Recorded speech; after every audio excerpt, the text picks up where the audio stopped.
முழுமையான வேளாண் தகவல் துறை அன்னபூர்ணா அக்ரிஸ்பேஸிற்கு வரவேற்கிறோம்.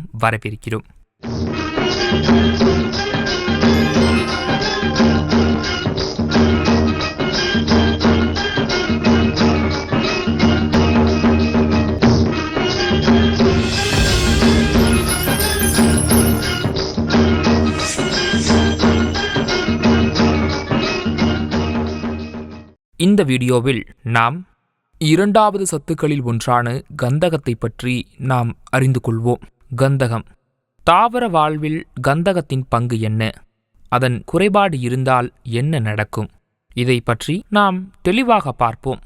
நான் முன்பு குறிப்பிட்டது போல் ஒரு தாவரத்தின் வாழ்க்கை சுழற்சியில் இரண்டாம் நிலை ஊட்டச்சத்துக்களின் பங்கு 3% அந்த ஊட்டச்சத்துக்கள் ஒவ்வொன்றும் கால்சியம் 1%, மெக்னீசியம் 1% மற்றும் அதேபோல் சல்பர் 1%. இன்று நாம் கந்தகத்தின் பங்குகளை பற்றி அறிந்து கொள்வோம். இந்த கந்தகம் ஒளிச்சேர்க்கை செயல்பாட்டில் பங்கேற்பதின் மூலம் இலைகளை பச்சை நிறமாக்குவதில் கந்தகம் முக்கிய பங்கு வகிக்கிறது. ஒவ்வொரு சத்தும் ஒளிச்சேர்க்கையில் பங்கேற்கிறது என்பதை நீங்கள் புரிந்து கொண்டிருக்க வேண்டும். நான் இதை சொல்கிறேன் ஏனென்றால் தாவரங்களின் தினசரி செயல்பாடு ஒளிச்சேர்க்கை ஆகும்.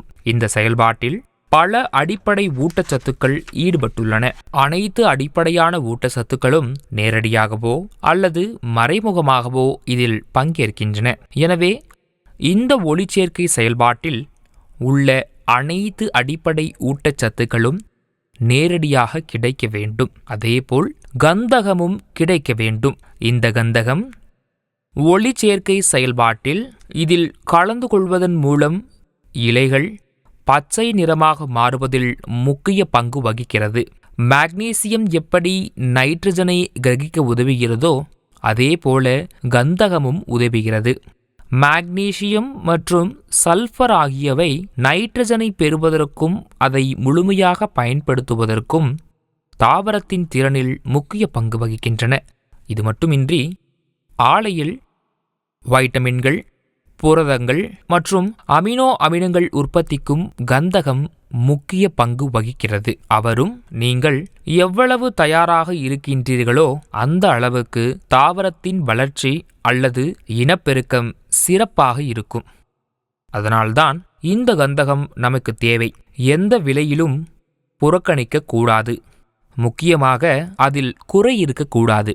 இந்த கந்தகத்தின் மற்றொரு முக்கியமான பண்பு, பல விவசாயிகள் பூச்சிகள் தோன்றும்போது கந்தகத்தூளை பயன்படுத்துகின்றன.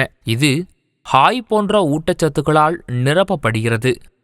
ஆனால் பூச்சி விரட்டி 1 சைலேந்திர அழிப்பான் உட்பட பல விஷயங்கள் கந்தகத்தால் கட்டுப்படுத்தப்படுகின்றன.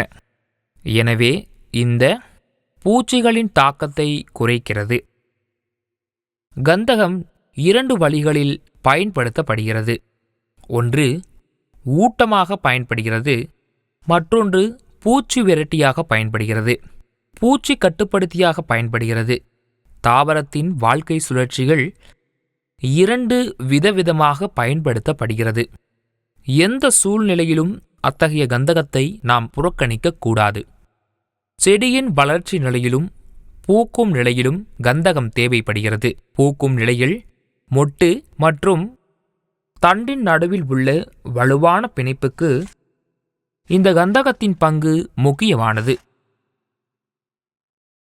எனவே நாம் இந்த கந்தகத்தை செடியின் வளர்ச்சி நிலையிலும் பூக்கும் நிலையிலும் பயன்படுத்த வேண்டும். இந்த சல்பர் லேசான வகை மண் மற்றும் மணல் மண்ணில் குறைபாடு உள்ளது. இது மட்டுமின்றி அதிக மழை பொழியும் மாகாணங்களில் கந்தக பற்றாக்குறையும் அதிகமாக உள்ளது. இந்த கந்தகத்தின் குறைபாடு காரணமாக மென்மையான மேல் இலைகள் வெளிர் மஞ்சள் நிறமாக மாறும். கீழ் இலைகள் மஞ்சள் நிறமாக மாறும். முழு பயிரின் செடிகளும் வெளிர் மஞ்சள் நிறமாக தொடங்கும். பொதுவாக பச்சை நிறத்தில் இருக்கும் வயல்கள் சற்று மஞ்சள் நிறமாக மாறும். மேலும் இவை அனைத்தும் சல்பர் இல்லாததால் நிகழ்கின்றன. சல்பர் பற்றாக்குறையால் வயல்வெளிகள் வெளிர் மஞ்சள் நிறமாக மாறும். கந்தகம் இல்லாததால் ஆலை ஒவ்வொரு நாளும் அதன் முக்கிய ஆற்றலை இழக்கிறது. அமினோ அமிலங்களின் குறைபாடு உள்ளது. அது மட்டுமின்றி நைட்ரஜனை உறிஞ்சும் திறனும் குறைகிறது. எனவே எந்த ஒரு சந்தர்ப்பத்திலும் நாம் கந்தகத்தை புறக்கணிக்க கூடாது.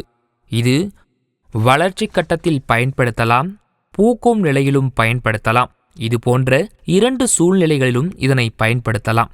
அதனால்தான் 2ஆம் நிலை ஊட்டச்சத்துக்களில் ஒன்றாக கந்தகத்தின் முக்கியத்துவத்தை அங்கீகரிப்பதன் மூலம் இனிமேலாவது இதை ஒவ்வொரு விவசாயியும் பயன்படுத்த கற்றுக்கொள்ள வேண்டும். பொதுவாக திடப்பொருள், அதாவது சல்பேட் SO4 வடிவில் காணப்படுகிறது. நம் மேக்னீசியம் சல்பேட் MgSO4 ஆக பெறுகிறோம். மெக்னீசியம் சல்பேட்டை பயன்படுத்துவதன் மூலம் ஆலைக்கு மெக்னீசியம் மற்றும் கந்தகம் கிடைக்கும். இந்த 2 சத்துக்களும் இதில் உள்ளன. 2ஆம் நிலை ஊட்டச்சத்துக்களில் இந்த 2 தனிமங்களான மெக்னீசியம் மற்றும் சல்பர் இரண்டும் கிடைக்கின்றன.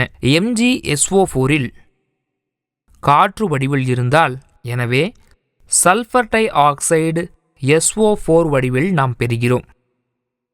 SO2 வடிவில் காற்று வழியாகவும் நிகழ்கிறது. எனவே ஆலை காற்றிலிருந்து கந்தகத்தை உறிஞ்ச முடியாது. நாம் அதை மெக்னீசியம் சல்பேட் என்று அறிவோம். இதை கன வடிவில் உள்ளது, அதாவது SO4 வடிவில் கந்தகம், துத்தநாகம், சல்பேட்டில் கந்தகமும் உள்ளது. மேக்னீசியம் சல்பேட்டிலும் உள்ளது.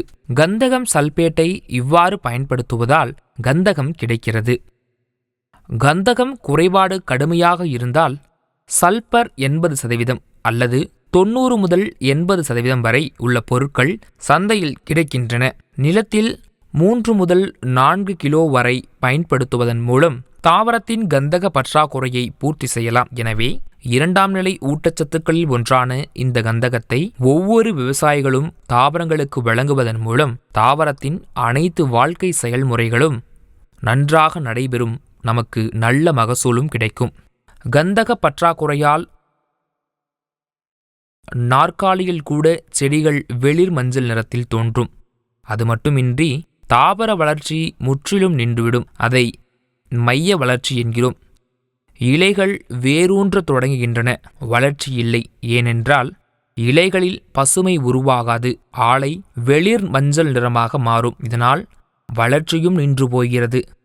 அதனால்தான் நாம் கந்தகத்தை பயன்படுத்த வேண்டும். நன்றி.